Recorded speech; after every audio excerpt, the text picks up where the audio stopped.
السلام علیکم۔ آج ہم غزلیات میر میں میر تقی میر کی غزل نمبر 2 کے پہلے 4 اشعار کی تشریح کریں گے، ٹھیک ہے؟ غزل نمبر 2۔ فقیرانہ آئے صدا کر چلے، میاں خوش رہو ہم دعا کر چلے، جو تجھ بن نہ جینے کو کہتے تھے ہم، سو اس عہد کو اب وفا کر چلے۔ نہ دیکھا غم دوستاں شکر ہے، ہمیں داغ اپنا دکھا کر چلے، شفا اپنی تقدیر ہی میں نہ تھی، کہ مقدور تک تو دوا کر چلے۔ اب ہم اس کے مشکل الفاظ کے معنی میں بتاؤں گی آپ کو، آپ اس کو بک پر اپنے پاس لکھتے جائیں، ٹھیک ہے؟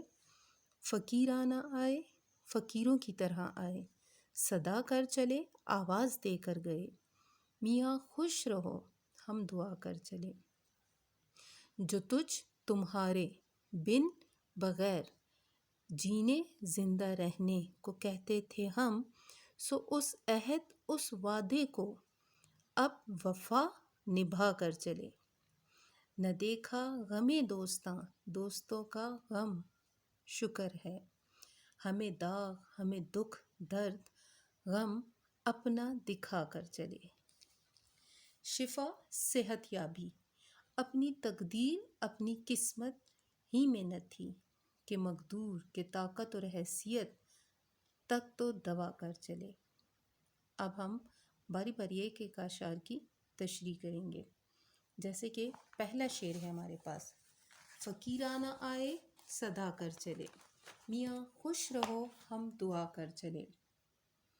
اس میں شاعر نے بھی دنیا میں اپنے چند روزہ قیام کا ذکر کرتے ہوئے یہ بات بیان کی ہے کہ ہم اس دنیا میں یوں آئے جیسے فقیر آتا ہے اور آوازیں لگا کر آگے بڑھ جاتا ہے، تو فقیروں کو تو دنیا اور اس کی دلچسپیوں سے کیا کام، اس لیے وہ اپنے دوستوں کو دعا دیتا ہے کہ خدا تمہیں زندگی کی مسرتوں میں شاد و باد رکھے، تم خوش و خرم زندگی گزارو۔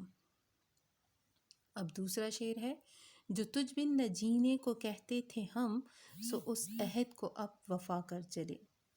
یہاں شاعر اپنے دوستوں سے مخاطب ہو کر کہہ رہا ہے کہ دنیا سے رخصت ہوتے وقت شاعر اپنے دنیا سے رخصت ہو رہا ہے اور اپنے دوستوں سے مخاطب ہو کر کہہ رہا ہے کہ اے دوست، ہم نے یہ وعدہ کیا تھا، ہم نے یہ عہد وعدہ کیا تھا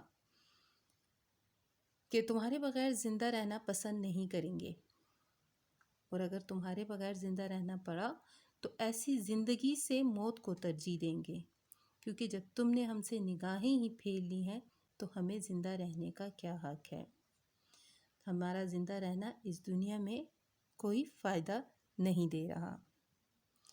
پھر تیسرے شعر میں ہے، نہ دیکھا غم دوستاں شکر ہے۔ اس میں شاعر پھر دوستوں سے مخاطب ہو رہے اور کہہ رہے ہیں، شاعر فرماتے ہیں کہ اللہ تعالیٰ کا لاکھ لاکھ شکر ہے کہ میں نے کبھی اپنے دوستوں اور ساتھیوں میں سے کسی کا کبھی کوئی غم نہیں دیکھا، میرے دوست احباب میرے سامنے زندہ سلامت اور خیر و عافیت سے ہیں، اور میں نے کبھی ان سے جدائی کا صدمہ تک برداشت نہیں کیا۔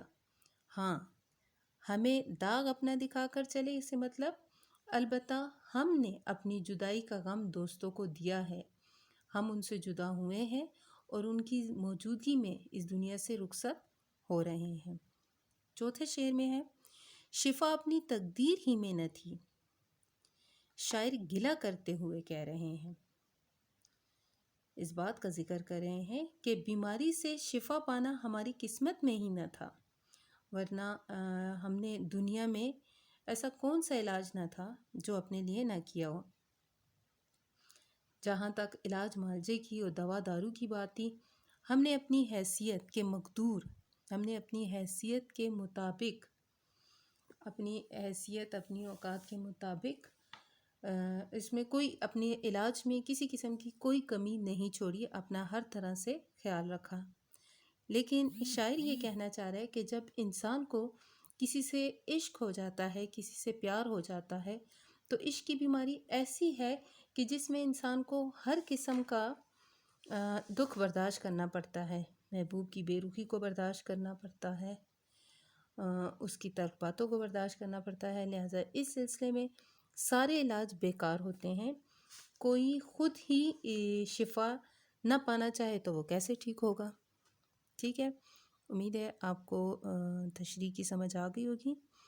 تو اس کی جو تشریح ہے تحریری طور پر وہ میں آپ کو سینڈ کرتی ہوں۔ اپنا بہت بہت خیال رکھیے گا۔ اللہ حافظ۔